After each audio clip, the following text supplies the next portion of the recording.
Hey guys, and welcome back to my channel. I'm really sorry, it has been ages. I literally cannot remember the last time I made a video.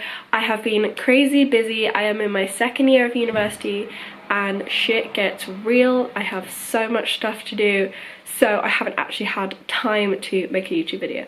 Sorry about that. Also, hey to the new people who have come. I've had quite a lot of new people on my channel and I want to hit my goal of 1k subscribers. And that's still quite far away. I'm on like 700, but I believe it can happen. And so if you're new to this video, please subscribe and we'll try reach that goal together. So I have had this video requested by quite a lot of people, and that is my experience working at Lush. I did my favourite 10 products from an ex-Lush worker, and a lot of you enjoyed that. So from that I've had requests of people wanting to know what it's like to work at Lush, and I thought I would give you that today. I haven't written any notes, so this is going to be totally random and just kind of off the top of my head, and we'll just see where it goes. And me and editing is going to hate myself, but we'll go for it. Let's just go. So I think the first thing I wanted to say is I actually really love the company. I think it was really great to work for. I think they had super great morals. They have really good perks for their staff. They treat their staff really well, but obviously there are good and bad sides to every company, and working for them is a completely different experience to everyone. So I'm going to give my personal experience.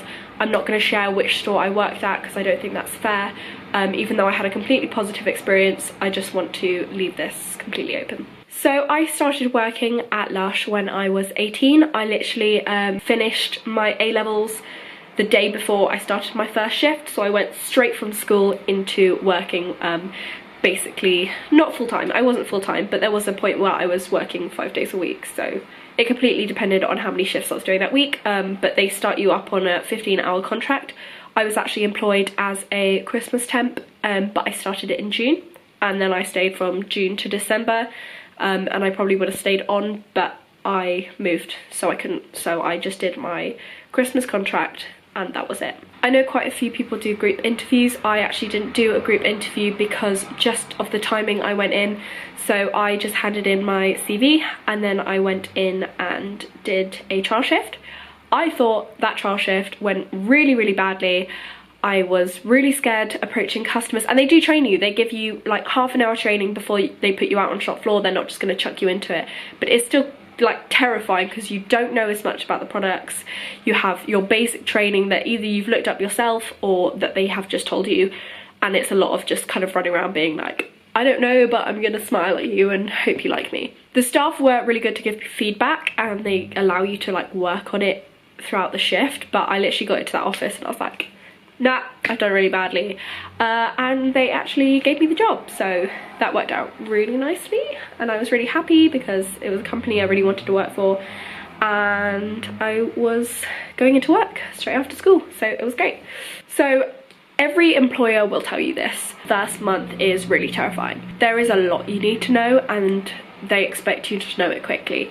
So you need to know all about the products, you need to know all about the ingredients, what the ingredients do, where the ingredients are sourced. Quite often there are stories behind the sourcing that you need to know, and just even locating the products around the store. They expect you to know a product and be able to go to it in 3 seconds. And obviously once you're there a month, that becomes easy.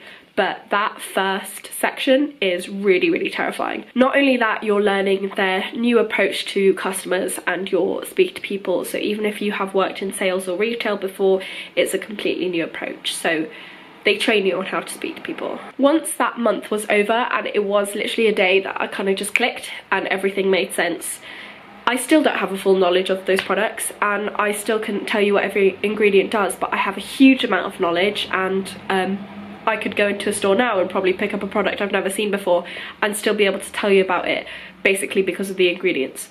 That knowledge is really useful. So when a new product comes in, you don't necessarily need to learn about the products if you know about the ingredients.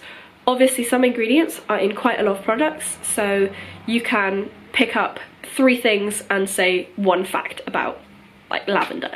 So it's quite easy in that sense. You just gotta know it. You just gotta learn it. There's no other way, just learn it. Once it's repeated enough, you pick it up, it's fine. It's just really scary. So I wanna talk about the approach to customers.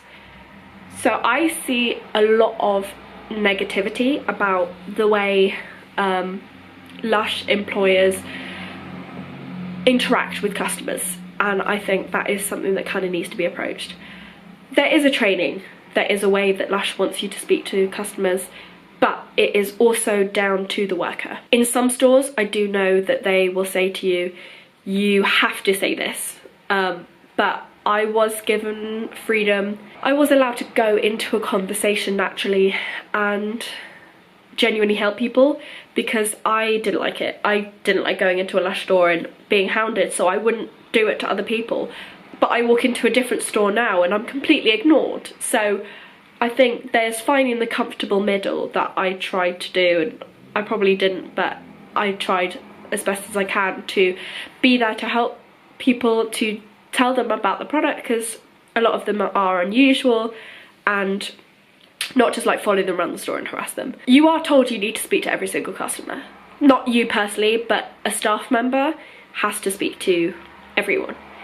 And it depends on what kind of customer they are. Some people absolutely hate that, some people love it, and some people are very indifferent. So you have people who could chat to you for hours, people who are completely brush you off and just say, no, leave me alone, and then people who are kind of okay. There are different like codes within Lush, I might go into in a different video, that kind of keep all the staff aware of what kind of customer they are, just so if someone really doesn't want to be bothered, they're not continuously bothered, if that makes sense. It is to kind of make sure the customer is comfortable. You need to treat customers as if they're coming into your home. You wouldn't ignore someone if you walked in, and I do not think it is right to ignore a customer, but on the other hand, I also agree that overhounding is not the approach to take, and some places get it wrong, some people get it wrong, but I think that's up to them. Also, the size of the store. This sounds crazy, the size of the store has a huge difference on how you have to approach customers,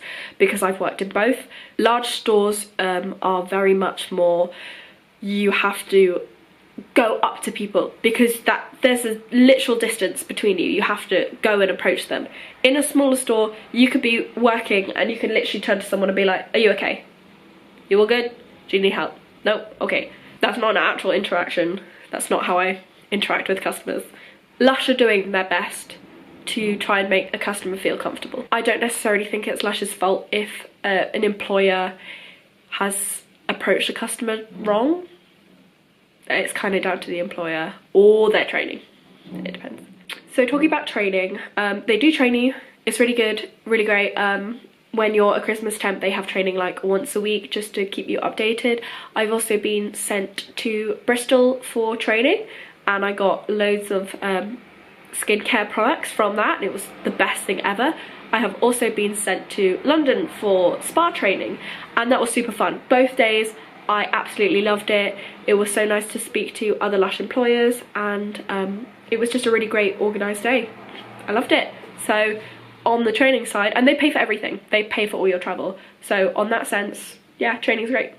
In terms of the customers, it depends what you get. It's the same in any retail. I do have some customer horror stories, which I might do in a different video. If you would be interested in seeing that, just leave a comment and let me know. Ethically, they are a really good company to work for. They have equal pay for everyone, and it doesn't depend on your age or your gender or anything like that. It obviously depends on your position within the job, because you can't get paid the same as the manager. It just doesn't work out the same. But they treat their employers really well. The experience I had in my store for mental health was incredible. They could recognise if you were having a bad day, and they would send you home if you were having a bad brain day. And that's not as like a, oh, we don't want you to work. It would be a genuine go, feel better, and come back. I had a friend of mine who they let off for a week just so she could get better, because she needed it. And I can't speak for every store, but my store was really, really good at that. I think in order to get along with a job in Lush, you have to have a certain mentality. And I happen to have that mentality. I liked talking to people, I liked learning about the products, I liked engaging with customers. Some people don't, and if you don't, it's just not the job for you, it's just not right. You definitely have to be a Lush person, and I don't know if that's right or not, but I think that's kind of the same in any job. You need to suit it as much as it needs to suit you. Maybe if you're going to look into Lush, a trial shift is the best way for you to realise if you could do it or not. It's because I struggled in my trial shift with just the lack of information, which I learnt later, not with the interaction. I've had friends tell me my confidence grew hugely from starting at Lush, and I would be able to have conversations with other workers in different stores that I would never have been able to have because I'd get too shy. So I think it was really beneficial for me. Can't really think of anything else to talk about in this more general video, but obviously I've mentioned maybe the possibility of going more specific, and if you have any questions or anything, leave them in the comments and I am sure to answer them, or I'll do like a Q&A video. Who knows? I just wanted to give you my kind of general experience at working at Lush. I hope you liked this video. If you did, please give it a thumbs up and remember to subscribe, and I will see you next time. Thanks guys, bye.